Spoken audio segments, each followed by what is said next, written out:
나도 정죄하지 않는다. 나도 정죄하지 않는다라는 제목의 말씀으로 오늘 은혜의 말씀 증거하기 원합니다.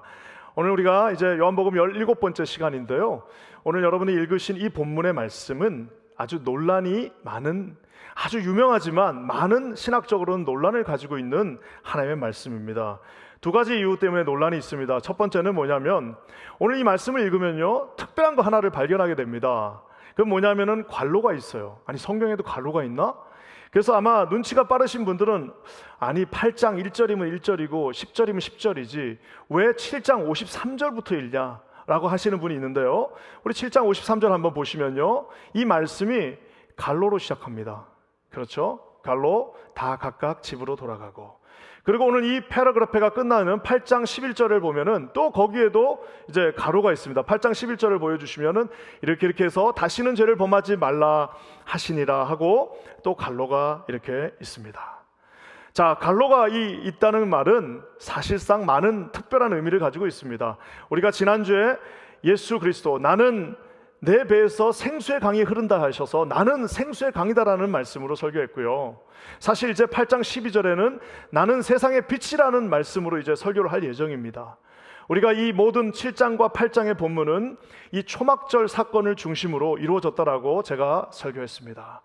텐트를 치고 두 가지 큰 행사를 하는데, 첫 번째는 실로암 연못에 가서 물을 길어오는 일입니다. 그래서 지난주에 제가 나는 생수의 강이다 라고 설교를 했고, 또 한 가지는 이 텐트를 쳐놓고 여기저기에 등을 밝히는 행사를 합니다. 그래서 다음 주는 나는 세상의 빛이다라는 말씀으로 설교를 하는데, 자, 그러면 이 두 말씀을 그냥 하면 얼마나 좋은, 왜 여기에 갑자기 기분 나쁘게 현장에서 가늠하다 잡힌 여자가 이 위대한 말씀 가운데 왜 들어오냐 이거예요. 우리가 아는 것처럼 이 성경에 갈로가 있다는 것은 사실상 많은 특별한 의미가 있습니다. 우리가 보고 있는 이 성경의 몇 장 몇 절은 1551년 이전에는 없었어요. 그러니까 오늘 우리가 여러분 성경 2장 읽어주세요 이러는 거는 이제 1551년 이후부터 있었던 일입니다. 그 전에 성도들은 자, 시시하게 2장씩 안 읽고 자, 오늘 우리 마태복음 읽읍시다 하면 장과 절이 없기 때문에 그냥 다 읽어야 되는 거예요. 설교를 한번 했다면은, 여러분 이사야 같은 거 한번 설교하려면 어떻게 해야 됩니까? 처음부터 끝까지 다 읽고 그냥 가는 거지 몇 장 몇 절 하겠습니다 이런 말이 없었어요. 몇 장 몇 절이 그때부터 등장하면서 오늘 이 본문은 놀랍게도 5세기 이전에 있었던 성경의 그 사본들, 그 카피본에는 없어요. 그러다 보니까 신학적으로 많은 문제들을 가지고 있는데, 그래서 어떤 좀 과격한 신학자들은 뭐냐면은 이 본문은 빼야 된다라고 말하는 사람들도 있습니다. 자, 그럼에도 불구하고 저는 오늘 이 본문은 아주 중요한 본문이라고 보는데, 왜냐하면 생수의 강이 흐르시고 세상에 빛이라 말씀하신 그 주님의 선포, 그 가운데 왜 이야기를 가져다 놓았을까? 이것 때문에 논란이 많습니다. 또 한 가지, 이 성경의 본문이 논란이 많은 이유는요, 많은 사람들이 이 성경의 본문을 잘못되이 접근할 가능성이 아주 높습니다. 여러분, 첫 번째, 이 남자가 옆에 왜 없었냐라고 그거 가지고 또 설교 한 30분 하시는 분이 있어요.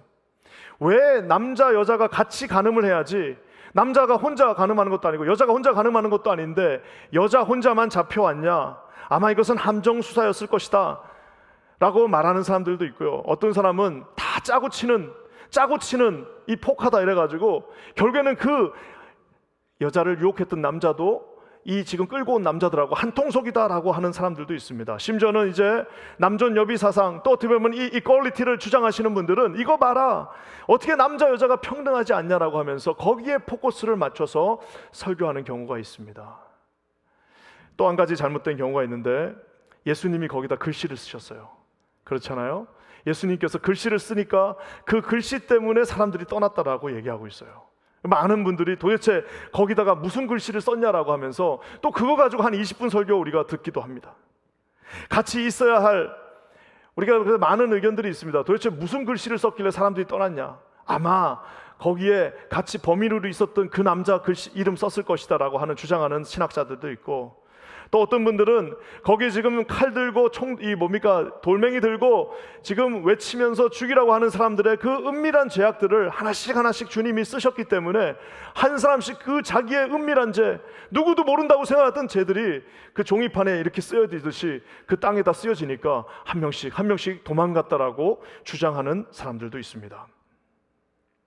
추리소설 같이 성경을 좀 흥미롭게 만드는 그런 역할을 할 수는 있지만, 여러분, 성경에 그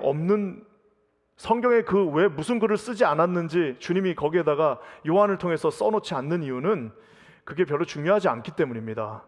우리가 그걸 몰라도 아무런 문제가 없기 때문에 이 성서의 저자가 그것을 기록하지 않았습니다. 사실 몰라도 되는 거예요. 어쩌면은 왜 주님이 무슨 글을 썼냐가 중요한 게 아니라 왜 주님이 거기에 무릎을 꿇고 글을 쓰셨냐가 더 중요할 수도 있다는 것입니다. 세 번째, 또 잘못된 이 접근이 있는데, 그것은 바로 이것을 가지고 너무 아름답지 않냐? 죄에 있는 자가 돌로 쳐라. 다 죄 있지 않냐? 다 죄가 있으니까 죄에 있는 자가 돌로 치라고 하신 예수님의 저 말씀처럼 우리는 서로 용서하자라고 하면서 하는 그 설교도 많이 있습니다. 용서해야죠. 하지만 여러분, 이 위대한 하나님의 놀라운 사건이 인간들끼리 하는 용서로 격화되는 본문이 될 수도 있습니다. 용서가 중요하죠. 그렇지만 여러분, 사실 우리가 인간이 어떻게 인간을 용서합니까? 원수는 사랑하는 건 고사하고 우리 교인들끼리도 서로 사랑하기가 쉽지 않은 판에 무슨 원수를 사랑합니까? 사람들이 웃습니다. 여러분, 이 용서라는 것은 성령께서 도와주셔야만 할 수 있는 것이고, 용서의 영역은 어쩌면 하나님의 영역에 속한 것일 수도 있습니다. 그래서 우리가 이걸 가지고 죄 없는 자가 돌로 치라고 했으니까 너희들끼리 서로 용서하라고 하는 것은 너무나도 거대한 하나님의 구원의 스토리를 너무나도 작은 인간의 그냥 감동적인 이야기로 격화시키는 것일 수도 있습니다. 자, 그렇다면 도대체 이 본문은 왜 중요할까요? 왜 거기에 들어가 있을까요? 저는 이것을 오늘 한번 여러분과 함께 나누기를 원합니다. 그것은 바로 누구도 해결할 수 없지만 단 한 사람이 너무나도 쉽게 해결해버린 이 율법이라고 하는 것이 여기에 있기 때문입니다. 여러분, 오늘 율법에 대한 부분이 이곳에 숨어져 있습니다. 오늘 저는 이 본문을 두 가지로 오늘 설교하기 원합니다. 첫 번째는 뭐예요? 율법에 묶인 사람들, 율법에 완전히 captivated, 완전히 율법에 잡혀 있는 사람들이 있고요. 또 한쪽은 그 율법을 푸는 사람이 있습니다. 율법에 갇힌 자들, 율법에 잡힌 자들, 율법의 노예가 된 자들과 율법을 풀어주시는 그분을 비교하면서 오늘 이 말씀을 나누기를 원합니다. 먼저 율법에 묶인 세 부류의 사람들이 등장합니다. 첫 번째 누굴까요? 우리 3절과 4절. 먼저는 율법을 어긴 사람이 등장합니다. 율법을 어겼기 때문에 율법에 잡혀버린 거예요. 우리 3절과 4절 한번 다 같이 읽어보겠습니다. 시작. 서기관들과 바리새인들이 음행 중에 잡힌 여자를 끌고 와서 가운데 세우고 예수께 말하되, 선생이여, 이 여자가 간음하다가 현장에서 잡혔나이다. 현장에서 완전히 간음하다가, 그러니까 현장에서 잡혔어요. 영어로 뭐라고 나와 있습니까? In the act of the adultery예요. 현장에서 지금 간음하다가 급습한 그 습격조에 의해서, 우리로 치면은 기자들이 쿡 들어갔더니 두 사람이 간음하다가 잡힌 겁니다. 죄를 지은 여인이 이제 완전히 그 현장에서 잡혔는데, 놀랍게도 우리가 아는 것처럼 이제 사람들이 그 여자를 그 가운데다가 세우고 동네 사람들이 막 모이기 시작합니다. 여자가 간음했다, 간음한 여자를 잡았다 하니까 너도 나도 할 것 없이 심심하던 잘 됐네 하면서 많은 사람들이 돌멩이 하나를 들고 그 자리에 지금 막 모이고 있는 사건입니다. 저기 보면 참 안타까운 이야기가 하나 있습니다. 그것은 뭐냐면은 3절에 현장에서 잡힌 여인을 가운데 세웠다라고 이야기하고 있습니다. 죄를 지은 것은 사실입니다. 죄에 대한 어떻게 보면은 대가를 치러야 합니다. 하지만 오늘 이 여자는 그 수백 명의 남자들이 지켜보는 가운데 이미 어느 정도 막 린치를 막 오면서 그냥 자 가시죠 하고 끌고 왔겠습니까? 그냥 머리 잡고 끌고 오고, 이미 가다가 성격 급한 남자들은 막 얼굴을 2대 3대 때려가지고 얼굴은 퉁퉁 분 상태에서 머리는 다 풀러 헤쳐지고 옷은 반쯤 벗겨진 채 지금 그 여자가 그 많은 사람들, 특별히 그 많은 남자들, 어른부터 할아버지부터 시작해서 젊은 남자까지 그곳을 둘러싸고 돌멩이를 하나씩 다 들고 이미 린치를 당한 상태에서 그 중간에 서져 있습니다. 사랑하는 성도 여러분, 사람들은 참 이상합니다. 사실 이것은 공의와 정의를 실현하기 위하여 이 법을 지금 집행하는데, 공의와 정의는 사라지고 이제는 율법을 가장한, 악마를 가장한 악마성 있는 인간의 광기들이 등장하기 시작합니다. 저는 이 장면을 보면은 우리 이제 캐톨릭과 기독교가 참, 우리가 참 잘못한 것들도 많습니다. 우리는 다 좋은 것들만 늘 들었지만 사실상 여러분, 저는 이 장면을 보면은 로마 카톨릭이 특별히 12세기에서 18세기 동안 이 유럽 전역에서 저질렀던 마녀 재판이라는 그것이 있습니다. 이 마녀 재판이라는 것이 뭐냐면은 한 사람이 여기 사람들이 다 계시니까 저 여자 마녀다 그러면 어떻게 되는 거예요? 동네 사람들이 갑자기 막 다 모여가지고 그 여자를 갖다가 놓고 막 불 때까지 고문을 해가지고 결국에는 나 마녀다 하면은 그 여자를 불에 태워 죽이고 결국에는 그 모든 재산을 다 압류하는 것이 마녀 재판입니다. 우리가 생각할 때는 뭐 그런 일이 설마, 아니 세상에 아무리 카톨릭이 부패해서 설마 그랬겠냐라고 하지만 여러분, 5, 6만 명이 죽었습니다. 이건 죽은 사람 숫자고 사실상 재판까지 치면은 정말 수십만 명의 사람들이 마녀다라는 그 한마디에, 정말 말 그대로 마녀다 한마디에 다 잡혀 들어가는 겁니다. 어떤 사람은 이것이 마녀 사냥이 아니라, 마녀 재판이 아니라 마녀 사업이라고 말하는, 조롱하는 학자들도 있습니다. 왜냐? 보통 이제 누가 많이 걸렸냐면 좀 부유한 이제 홀자 되신 여성분들이 많이 걸렸습니다. 남편이 먼저 사별하거나 좀 부유한 재산이 있으면 어떻게 하는 거예요? 아, 이거 좀 요즘 교회 돈이 없다, 야 어떡할까? 저 여자 마녀다 그러면 어떻게 되는 거예요? 예, 그 여자를 불태우고 나면 그 모든 재산은 다 압류하는 겁니다. 여러분, 이것이 인간의 광기입니다. 신부님들이 가서 직접 막 고문하고 그 똘마니들이 다 달라붙어가지고 막 여자 하나를 막 린치를 가하고 고문하고 하는 것, 그 마을 사람들이 다 즐기면서 하는, 여러분, 그 집단 광기가 뭐냐면은 바로 이 마녀 사냥입니다. 우리 기독교는 또 자유로울까요? 저희도 그렇지 않습니다. 우리 매사추세츠에 가면은 뭐 거기가 청교도가 랜딩한 곳이라고 우리가 알고 있지만 사실 거기에도 여러분 코튼 매너라고 하는 유명한 청교도 목사가 마녀다 해가지고 세일럼이라서, 지금도 그래서 세일럼에 가면 그 나름대로의 기념 박물관이 있습니다.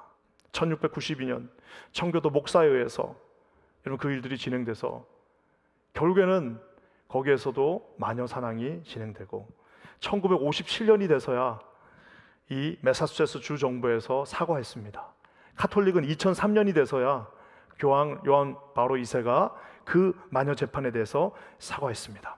제가 여러분 이 이야기를 하는 것은 바로 이 장면, 여러분 처음에는 율법을 지킨다, 율법을 우리가 해야 된다, 저 여자가 감히 어떻게 이 간음을 하냐라고 하면서 시작됐지만 온 동네 사람들이 다 모여가지고 여자 하나를 놓고 이제는 율법이 아니라 광기가 그곳에서부터 발현되기 시작합니다. 프랑스 철학자 미셸 쿠퍼의 말처럼 인간의 광기의 그 역사가 여러분 이렇게 시작되는 것입니다.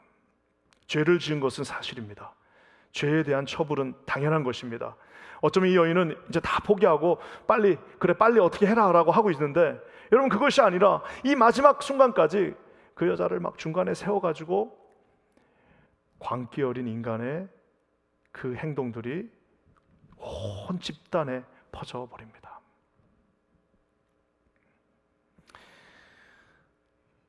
율법을 어긴 사람의 최후입니다. 오늘 이 여자가 그 자리에 서 있습니다. 또 한 사람은 그 율법을 어긴 사람도 율법에 사로잡히지만 율법을 악용하는 사람들도 있어요. 율법을 악용한답니다. 5절 말씀 한번 읽어보겠습니다. 5절 다 같이 읽어볼까요? 시작. 모세는 율법에 이러한 여자를 돌로 치라 명하였거니와 선생은 어떻게 말하겠나이까. 지금 이제 이 서기관들이 와서 그 여자를 막 머리채 끌고 와갖고 가운데다 딱 세워놓고 예수님한테 묻습니다. 선생님, 모세는 이 케이스에서 스토닝 하라고 돌로 치라고 그랬는데 당신은 그러면 어떻게 하실 겁니까? 라고 묻고 있습니다. 아니 뭐 모세가 돌로 치라고 그랬으면 자기들이 돌로 치면 될 걸 가지고 왜 예수님한테 묻습니까? 우리가 아는 것처럼 여러분, 이 여자를 지금 잡으려고 이 많은 남자들이 동원된 게 아니라 오늘 그들은 끊임없이 예수님을, 끊임없이 율법의 완성자 되신 예수님을 무너뜨리기 위해서 일종의 이 트랩을 싹 걸어버린 것입니다. 이제 달려와갖고 예수님한테 다그칩니다. 예수님, 지저스, 빨리 말해. 어떻게 해야 돼, 이 여자? 모세는 돌로 치라고 그랬는데 어떻게 하는 거야? 라고 막 윽박 지르면서 사람들이 고함을 지르고 있습니다. 만약에 여기서 예수님이 용서합시다, 놓아줍시다 라고 얘기하면 이제 어떻게 되는 거예요? 이제 이 사람들이 모세의 율법을 어겼다, 예수가 모세의 율법을 무시한다, 예수가 모세를 무시한다, 예수가 모세를 미워한다라고 하면서 점점 그 소문이 퍼져나가면서 예수는 유대법을 어기는 자다라고 하면서 예수님을 죽이려 했을 것입니다. 자, 만약에 반대로 예수님께서, 우리 예수님 그러실 분은 아니지만, 그래 모세 율법에 죽이라고 했으니까 가서 죽이시오 라고 하면 어떻게 되는 거예요? 이제는 유대법을 어기는 것이 아니라 로마법을 어기게 됩니다. 왜? 우리도 여러분 일제시대 때 일본 애들이 와가지고 우리 이 주권을 찬탈하니까 우리 사법부가 아무런 기능이 없어요. 생명 찬탈권은 이제 오직 식민지 정부에게만 있는 겁니다. 그러니까 예수님도 결국에 자기들이 못 죽이고 어떻게 했습니까? 빌라도의 손을 빌려서 죽인 것처럼 오늘 이 여자에게 만약에 예수님께서 그러면 율법대로 가서 죽이시오 라고 하면 어떻게 되는 거예요? 로마를 무시했다, 로마의 황제를 무시했다, 이 사람 반역자다라고 하면서 정말 누군지 몰라도 아마 며칠 밤을 고민해서 이 트랩을 탁 지금 예수님 앞에 걸었습니다. 율법을 악용하는 사람들입니다. 놀라운 사실은요, 지금 이 배경이, 이 시츄에이션이 어디서 벌어지고 있을까요? 이거 어디 시장에서 이런 일들이 지금 일어나고 있나요? 그렇지 않습니다. 이 일들은 성전, 우리로 치면 교회 주차장 앞마당에서 지금 벌어지고 있습니다. 가장 충격적인 사실은 지금 여러분 이 아침이에요. 이 시간적 배경이 아침인데 아침에 성전 앞마당은 예배와 찬송과 서기관들의 말씀을 낭독하고 율법을 강론하며 함께 주님을 찬양하는 그 시간인데, 가장 성스러운 성전은, 가장 아름다운 율법은 이제는 사람을 죽이는 배경과 사람을 죽이는 도구가 되어서 우리 앞에 서 있습니다. 사랑하는 성도 여러분, 여러분은 이 시대가 우리 말고요, 우리는 우리끼리 있으니까 다 좋은 건데, 요 담을 넘어선 교회, 저 플러싱에 계시고 저기 롱아일랜드 사시는 분들은 우리 교회를 어떻게 보고 있을까요? 우리 교회가 아름다운 예배를 드리며 서로와 서로를 찬송하고 서로와 서로를 억셉하고 하는 그런 공동체로 볼까요? 아니면 쟤들은 시장에서 하는 짓이나 여기서 하는 똑같은 정죄하고, 세상에 내가 딴 데서는 욕을 안 먹어도 교회만 가면 내가 정죄를 받는 그곳으로 생각하고 있을까요? 무시무시한 정죄와 싸움의 공간이 되었을까? 우리는 그렇게 생각 안 하죠. 우리는 doing okay. 우린 잘하고 있다고 생각하지만, 사랑하는 성도 여러분, 그 얼마나 많은 사람들이 힘없이 내동댕이 쳐지고 심지어는 예수님을 윽박지르며 정죄하고 고난을, 여러분 이 사람 하나를 세워놓고 죽이는 그 모든 장면들이 여러분 교회에 없다라고 자신 있게 말할 수 있겠습니까? 저는 우리 퀸즈 한인교회가 그런 정말 말 그대로 하나님으로부터 책망받는 교회 안 되기를 주님의 이름으로 간절히 축원합니다. 여기서 끝난 것이 아닙니다. 여러분, 더 이제는 율법을 어긴 사람이 있고요, 율법을 악용하는 사람이 있고요, 이제는 더 심각하게 율법에 이용당하고 있는 사람들도 등장합니다. 바로 대중들입니다. 이 군중들이 분노했습니다. 자기하고 아무 상관도 없어요. 한 사람이 돌멩이 쳐라, 돌로 쳐라 하니까 그냥 심심하고 아무것도 할 게 없으니까 예루살렘에 있던 사람들이 갑자기 다 모여들어서 15살 정도 되는 젊은 아이서부터 80이 넘은 노인들까지 다 돌멩이 하나를 들고 지금 여자 죽이러 가자 하고 와 있는 그 처절한 모습들을 여러분 한번 생각해 보십시오. 분노하고 비판하면 이 무덤 2개를 싼다라는 옛말이 있습니다. 분노하면서 비판을 하면요, 무덤 2개를 쌓습니다. 하나는 그 분노하고 손가락질하는 사람의 무덤을 그 사람 무덤을 막 언젠간 죽일 거야 하면서 쌌습니다. 그렇지만 또 하나의 무덤이 쌓여지고 있습니다. 그것은 바로 자기 자신의 무덤입니다. 무덤 두 개가 지금 이 막 소리 지르면서 공격하고 지금 막 죽여라 죽여라, 예수까지 같이 죽여라 하는 그 무리들 속에 무덤 두 개가 쌓여가고 있습니다. 사랑하는 성도 여러분, 이 지금 율법에 이용당하고 있는 이 자들은 나중에 또 등장합니다. 6개월 뒤에 또 등장해요. 뭘로 등장할까요? 6개월 뒤에 어떤 모습으로 등장할까요? 예, 맞습니다. 호산나 호산나, 주님 최고 주님 최고 주님 최고 했다가 죽여라 죽여라, 십자가에 못 박으라 십자가에 못 박으라 라고 하는, 율법에 이용당하는 아무런 생각이 없는, 사랑하는 성도 여러분, 하나의 외침이 되어 하나님을 방해하는 세력으로 다시금 등장합니다.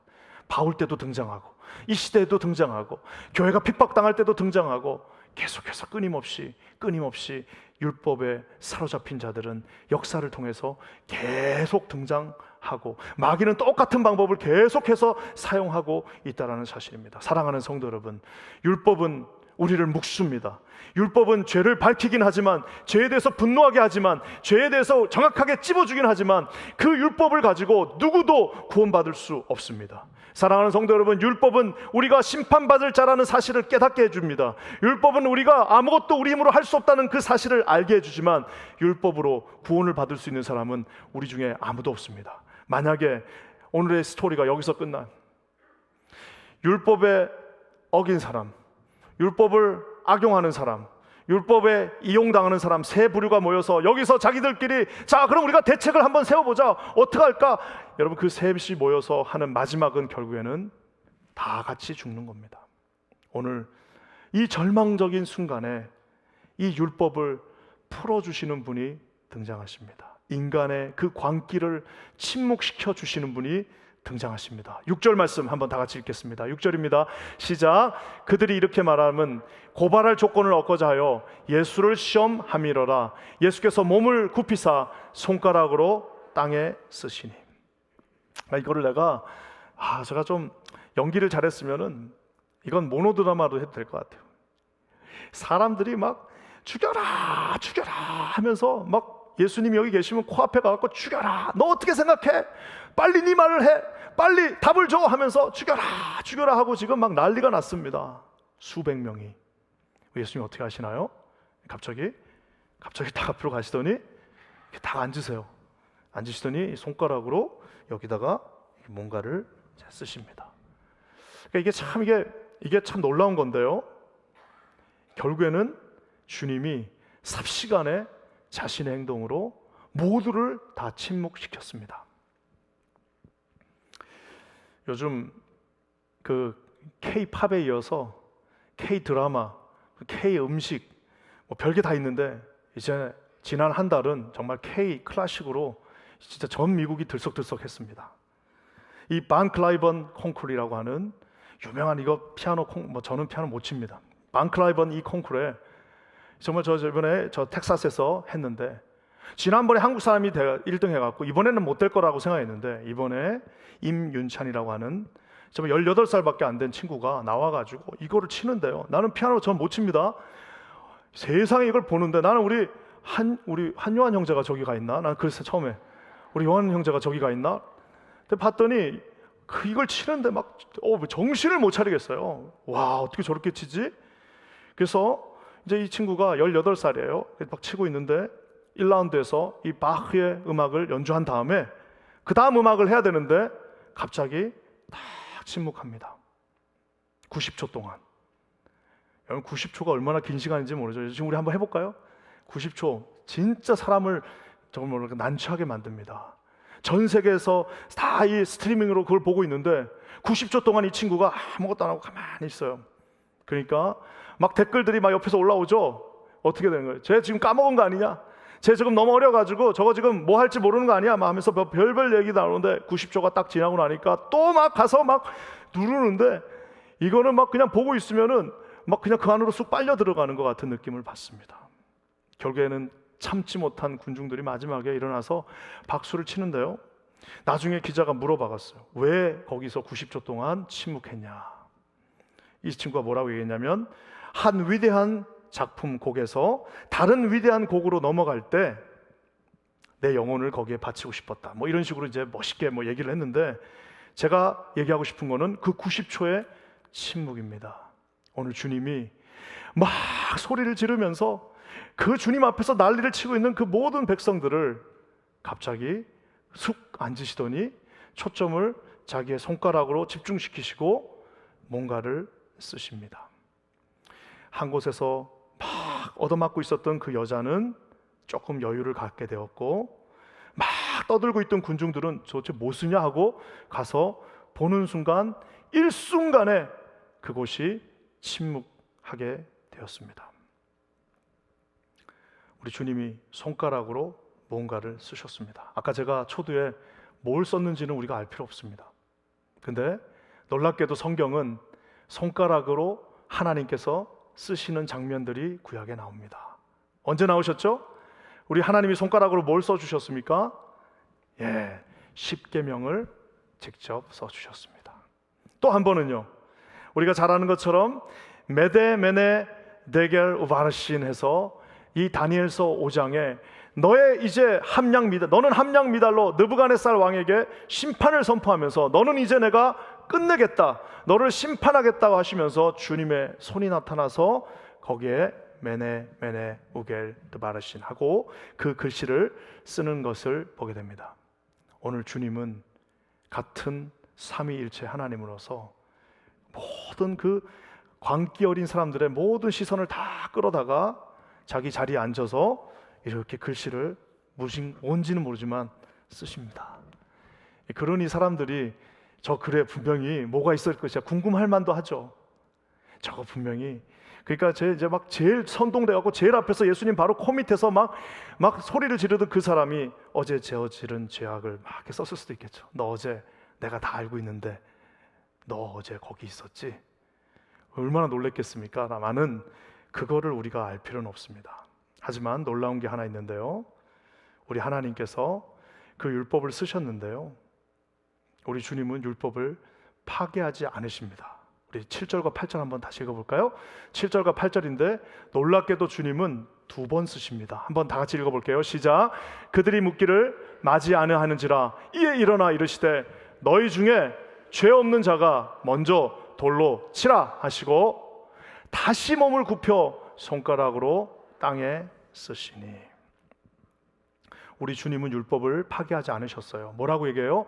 돌로 치라, 단 죄가 없는 사람이 먼저 치라라고 말씀하셨는데, 저기 보면 특별하게 다시 2번째 주님이 손가락으로 또 무언가를 썼다라고 말하고 있습니다. 어떤 신학자는, 저는 이걸 조금은 100%를 제가 똑같이 말할 수는 없겠지만 놀랍게도 십계명이 우리가 아는 것처럼 2번 주어졌습니다. 우리가 잘 아는 것처럼 첫 번째 십계명이 우리 모세의 손에부터 주어졌을 때에 모세가 그 십계명을 들고 그 시내산에서 내려왔더니 세상의 백성들이 뭘 하고 있었어요? 거기에 아론이 위시하여서 금송아지를 만들어 놓고 거기서 하나님 앞에 우상 숭배를 하고 있는 그 백성들을 보면서 모세가 너무 화가 난 나머지 그 돌판을 깨버렸습니다. 이제 하나님과의 모든 언약이 깨어져 버린 겁니다. 이제는 심판만 남았습니다. 다 같이 죽는 것밖에 남지 않았어요. 여러분, 우리가 아는 것처럼 구약 성경에서 우상 숭배는, 구약에서 우상 숭배는 모든 선지자들이 뭐라고 표현합니까? 영적으로 간음하지 마라라고 말합니다. 왜냐? 신랑 대신 예수 하나님, 신랑 대신 우리 하나님이 우리 하나님이신데, 우리가 우상을 섬기는 거는 그냥 우리의 기호식품을 먹는 것이 그런 정도가 아니라 영적으로는 간음하고 있다라는 사실입니다. 주님이, 하나님이 2번째 십계명을 다시 손으로 새겨서 모세에게 쥐어 주었습니다. 한 번 더 은혜를 준 거예요. 오늘 놀랍게도 그것이 우연의 일치인지는 모르겠지만 오늘 주님이 그 죽이라고 하는 사람들 앞에서 죄 없는 자가 먼저 손을 돌로 치라라고 하시고 또 한 번 뭔가를 쓰십니다. 이 모습은 영락없는 2번째 십계명을 주신 하나님의 모습이기도 합니다. 사랑하는 성도 여러분, 오늘 이렇게 하고 나니까 어떤 결과가 일어납니까? 9절 말씀 한번 볼까요? 9절입니다. 다 같이 읽을게요. 시작. 그들이 이 말씀을 듣고 양심의 가책을 느껴 어른으로부터 시작하여 젊은이까지 하나씩 하나씩 나가고 오직 예수와 그 가운데 섰는 여자만 남았더라. 어른에서부터 젊은이까지. 왜 그랬을까요? 네, 어른이 더 죄를 많이 졌죠. 10살보다 70살이 더 많이 졌을 거 아닙니까? 매일 죄 짓잖아요. 나는 죄를 안 져요, 목사님. 혹시 그런 분 계시면은 제가 저 유대교 회당으로 여러분을 안내하도록 하겠습니다. 저 목사님, 저는 죄를 안 짓고 살거든요. 그런 분들은 유대교 회당으로 가셔야 돼요. 우리는 다 죄를 짓고 있습니다. 죄가 많은 순서대로. 나이를 먹으면 죄를 안 짓는가요? 20대, 30대 왕성할 때만 죄를 짓나요? 아닙니다. 진짜 정말 나중에 숨이 꼴떡꼴떡 넘어가는 그 순간에 누워서도 죄를 짓는 게 인간입니다. 탐욕과 그 정말 음침한 그 마음들이 우리 마음 가운데 숨어 있다는 사실입니다.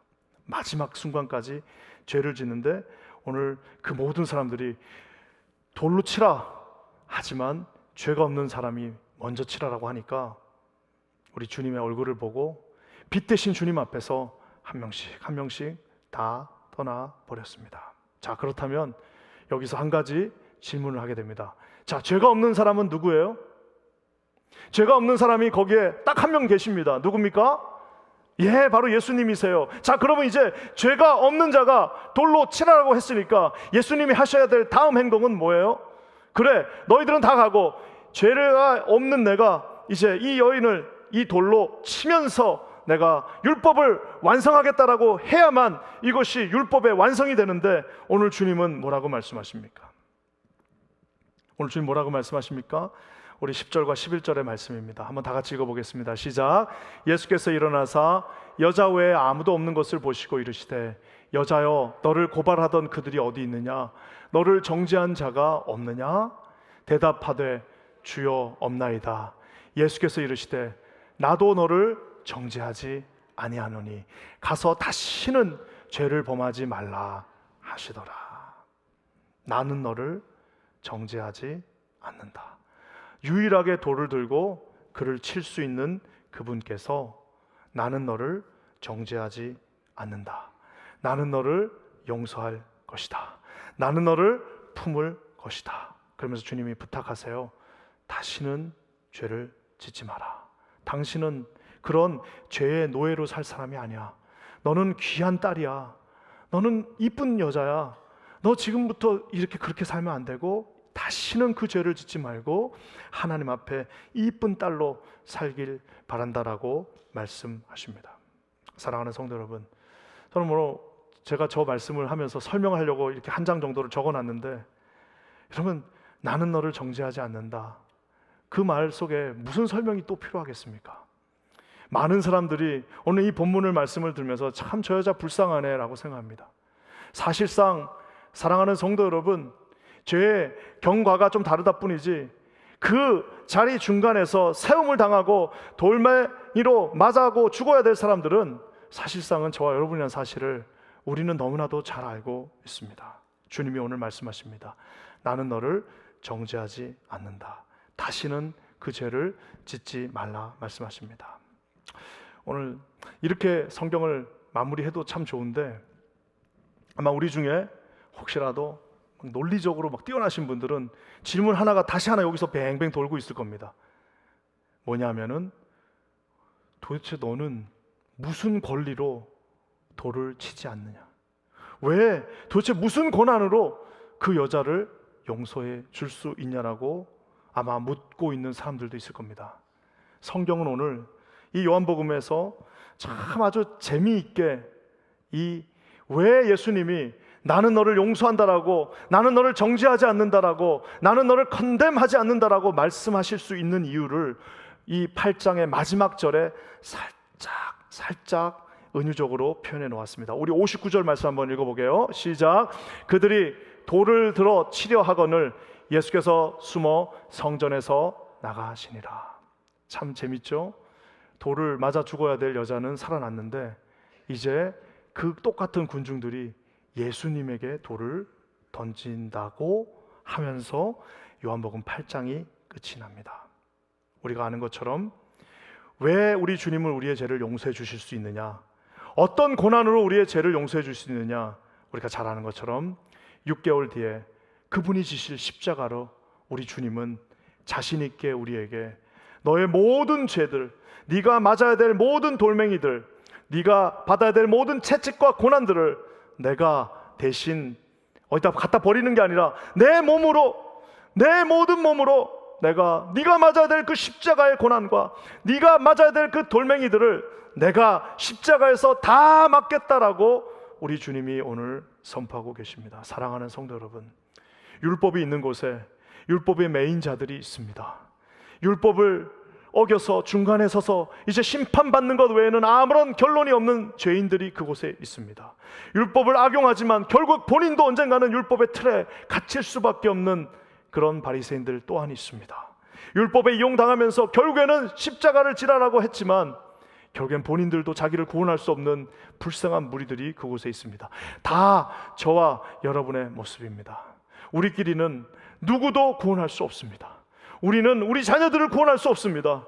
우리는 아무리 착한 일을 해도 이 죄악들을 가지고 주님 앞에 나가서 구원받을 수 없는 죄인들입니다. 사랑하는 성도 여러분, 오늘 그 사실을 너무나도 잘 알고 있었던 그 중간에 세워졌던 여자는 구원받았고, 뭔 소리요? 나는 나만큼 착한 사람이 어디 있어? 나만큼 의로운 사람이 어디 있어? 나만큼 하나님 말씀을 잘 지키는 사람이 우리 교회에서 어디 있냐라고 말했던 바리새인들은 결국에는 그 율법의 컨뎀 속에서 사라졌다는 사실을 반드시 기억하시는 저와 여러분 되시기를 주님의 이름으로 간절히 축원합니다.